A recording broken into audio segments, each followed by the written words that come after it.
Michiris jira idaniira rasanii akka malee gochaa akka malee namarratti raawwachuu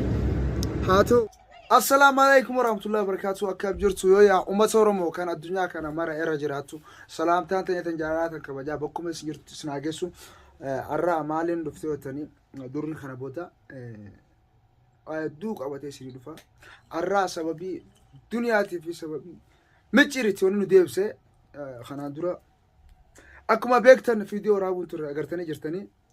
duniyaaleen qabdee jirti saayiba michirechuu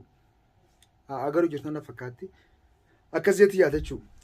michiris abdii akkasuma qabii harkaa qaba illee fannisee waan taane irra raawwachuu jira haa ta'u garuu duniyaas yoo gallakkiste bareedina fakkaatti duniyaa wanni isin jiru beeka asuma gubbaadhaan dhagaa michir wanni isin jiru si dura qabina fakkaatti abdii duniyaaleen sanumaaf qabdee jechuu barbaaddee bakka inni jiru guyyaa meeqa to'annaaf kana jechuu barbaadarraa gootee akkasuma ijoollee qeerrootiin qabdee haa ta'u garuu gallakkisi abdii abbaa ilmaaniiti waan ta'eef takkaffaa siin jenna maaliif siin jenna abdii abbaa maatiiti waan ta'eef gallakkisi siin jenna akkasuma duniyaas gallakkisti egaa abdii gallakkiste booda gallakkifti social media kharatti waan keessan hedduu deeme hedduu takka jechuu keessaaf alaan warri biyyootiin ollaa hundi dubbataniiru waan keessan jechuu maaliif dubbatanii gocha kanaa kun biyyaan baasanii maaliif raawwatama kan jaamurraa'ee kan dubbatanii beekta haa ta'u garuu micceeraati dhimma abdiirraa qabdu yoo dhimma dhuunfaa qabaatanis dirruma beeku jennaanis jechuu duniyaas wanni barbaaddee qabdeef ga'a jechuu ijoollee sababuma ati abdii qabdeedha beekta wanni biraan jiru haa ta'u garuu rakkoon uumame hada bira dabree jira amma furmaanni nuti goonu jechuu ummata keenya isinleen dhagi'a takkaffaa itti hima amma dura viidiyoo raabee ture waa miccir kanarratti gizeen ol baasu yoon ol baasu akkas narra qaban viidiyoo abbaa meeqa akkas argu jirtan jetii yaada harkeera xiqqaa jechuu viidiyoo keessatti abbaa meeqa raaqu jira waa'ee miccir gocha miccir dalage yoon hin baasu koopiraatiin irra godhan wallaahi billaahi maaliif rakkina jechuu karaa meeqaati an dhugaa dubbadde ol baase dhugaa dubbadde yoon kana joo jechuu wooma jiraa dubbadde yoon viidiyoo akka isiniif ragaa isinis akkasuma gubbaadhaan koometii waan kana ittiin tan jeegishin ol baasu koopiraatii irra godhaniitiin viidiyoo meeqa raabuse jechuu akkasuma dubbiis jibbee jechuu isaan kanas walitti naa dhufuu walitti harkisee dhufuu naa jedhanii haa ta'u garuu miccir dhaggeeffadhu fi qiyyaasii laalaan ture viidiyoo kee yeroo iddoo jechuudha deebi'ee dunee maal jetti sababiin biyyaatti bee faamilii kiyya yookiin warra keenya irraa haadha abbaa kiyya irraa jijjiiru malee wanni biyyee jiradheef yaa fi rabshaa jiruu miti jettee dheengadda viidiyoo si ilaalee hedduu takka haadha ilmaanitti gaa'e nama mararti wallaahi waan akkanaati miccir wanni siin jiru guddaa saffisaan abdii gallakkisuudha saa abdii gallakkiftetti anaatu gallakkisa micaa keessan kaasiidhaa jiru kunaas ganama kana hedduu takka viidiyoo deemee jechuu isiniif ergaan godha jee yoonni waraabu halkan keessa akkasii jechuu biyya namaati ammaasee laftinis dukkana asirratti isin garsiisuu danda'a gama dubaaratti isinidha waraabuu ture maaliif kana hunda kan godhu rakkuma uumamte kana jechuudha wanni biraan jiru wanni kanaa kunis ammaasii kakee jira viidiyoo takkaan hin beekuu harkee suuraa jechuu mucaa tokkos ka qabanii asumarratti hidhanii akkana bishaan hundoo baasan nama nagiyaatiin isaa bishaan hundoo waqa obaasan hundaa jira egaa rakkoon jechuu uummata keenya kan nama gurraachaa yoonne rooyyaa kan nama gurraachaa hedduu bal'atee jira karaa kamitti wattanii yeroo hedduu takka biyya keessaas rabshaa amma deemu jiru arku jirtan sababa daa'ima waggaa 7 irratti jechuu gurbaan dargaggeessaa geesse Itoophiyaanis rabshaa galtee jirte jechuu fedheeti asuma gubbaan dhaamsiniin hin qabu dhaamsa garagaraa waan ta'eef yaada kiyya kan lammaffaa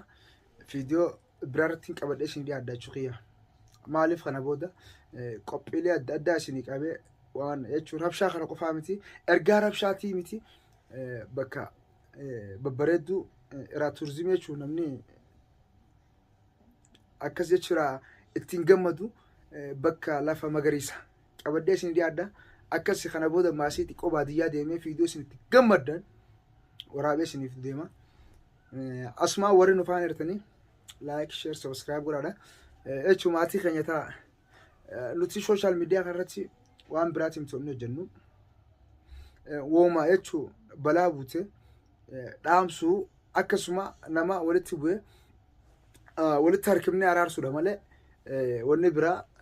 agartan akkuma jechuun yuutuuba kiyyalee seentanii yoo ilaaltanii wanni nan godhu waan nama uffachiisaatii miti hedduu takka dhuguma kiyyatti jechuudha osoo wannallee hin taane waan nama uffachiisaa hin dalagu akkasuma yuutuubni kiyyaa duraan banameef irratti hin dalagaa jechuudha muuziqaa akkas jeetiin banee garuu hangaan hin doora kan lakkise kaan dadhabbiidhaa irraa hambise jechuudha. Haa ta'u egaa sababiin micciirkunii fi sababiin duniyaa walitti deemee jira yeroo dheeraa jechuudha. Hangaan dandooraa dubbadheetiin boodarra numaa haasoo wallaalu jira. Maaliif wallaalu jirattaniiti yoo namni qabamee kaana sidhaa jiru gaa waan dubbatanii qaban maaliif hin qabne kunis gaa waraana ta'e qabee micciiris abdii abbaa mana duniyaa jechuudha. Duniyaas gaa akkasuma onnee isinii beeytanii onnee jechuun boombirra hamtuuti isinis hanga dandeessutti to'annaa gootee ala deemte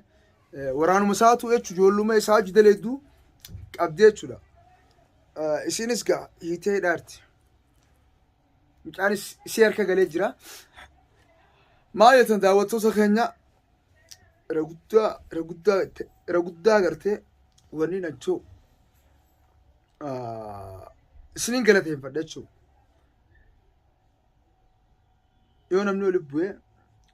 ilmaasuu haa walitti araarsattanii hedduu takka jechuun koometiidhaan akkas jechuun karaa bilbilaatiinis keessaanis olaanaa gubbaanis jechuun namni rakkoo kanaa fi kana dhaamsuu fedhu hedduu jira. Anis haa ta'u akka nama takkaatti jechuun birumaan jira. Hedduu takka wanni ammaas torbaan kana biisna godhee irraan bisa jechuudha. Sababa roobaatiin anis sababaan bakka hojii kiyyaa deebi'ee bakka hojii jiru. Haa ta'u garuu amma isinitti deebi'eetiin jira. Fiidiyoo hedduun isin jechuun amma booda waan bareedaa isin dalaguu deema. Rakkoo tanaas rabbi adabamsu yaa du'aa naa godhaati. Akkasuma abdii inshaallah ni baafna akkuma itti baafnattu. Garuu micciir wanni godhuu qabu guddaa wanni saffisaan godhuu qabu abdii gallakkisuudha. Abdii achi gallakkifnaan mucaas gallakkifama. Yoo abdii irratti jechuun rakkoo raawwatee innis asii irra raawwata. Yoo obboleessaa ta'uu baates jechuun akka fedhoo ta'es ilma namaarra rakkoo hin fidne jechuudha. Achi abdii yoo tumtu innis asii mana duniyaatti tumama. Akkuma ati waraana qabdutti akkuma ati eedduu qabdutti duniyaa isin qabdi. Haa ta'u garuu rakkoo kana saffisaan kan dhaamsu siina fakkaate waa'ee keetii kana an yeroo hedduu takka lama sadii irra deebi'een dubbatu jira. Yoon dubbadhus gaana dhagootti hin jirtanii naa deebiteetu naaf haji jirta. Na haddatu jirta waan ta'eef waa'ee keetii ol fuudhee jechuun waan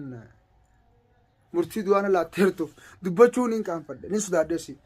Maaliif nama si barbaadu akka kaanitu na barbaadu jirta. Garuu haa ta'u an akka nama takkaatti manguddummaan si dhufu jira. Manguddummaan si dubbatu jira malee karaa abdii garagalee si dubbachuutti hin jiru. Garuu haa ta'u yoo miidhaa abdiirra geessite akkuma nama takkaatti hin dubbadhanis si lolus dandee akkaan fudhatus akkaan fudhattu dubbiinis heddummaatee jirta jechuudha. Maaliif heddummaatti akkuma beektan yeroo hedduu qabinsa kana ammaan dhugaa kiyyatti akka nama takkaatti yoon ilaale jechuudha. Roorroo kana kan fidu jiru hammeenya kana kan fidu jiru micciirii akkamitti micciirootanii yeroo takka ilmaan abdi yeroo takka haadha mana abdi yeroo takka abdi haya yoo kana godhu inni gaa dargaggeessa akka nama takkaatti argu jirtanii bultii namaa miidhuu jira jeequtti jira. خنا خنقولوا مالك خجو خيار عند بجرة وان برامة تشوخيا هاتو قرو أبدي سلامه أما دنيا مال جتي إيجا جارسخية هدن يوتش جسنيس أنا سمعنا جس يورتي تري يونا قال لك سس قديل لك سا أولين بيا جيرة دف جيرانيا خيا فاميلي خيا جيرو ماله دبيب بيا جيرة نتاتي أكاسة شوانين أجرو جربا خن إسني شوان أجرو جرتني صباح يصير راسن كاتشو خيا هو مرقاتي متشير قالك سخرني أكمل قدوتي سخرني خنا بودجا وني قدومك أبو وني براتك كنجرو مالتو تايو تاني يوتشي ميت أنا مرة جستاسي نمرة أكما بيكم يوتشي نجي قالك استاسي نجي قالك سن خنجتشو نجي أبوس ماله بدو له روبو متي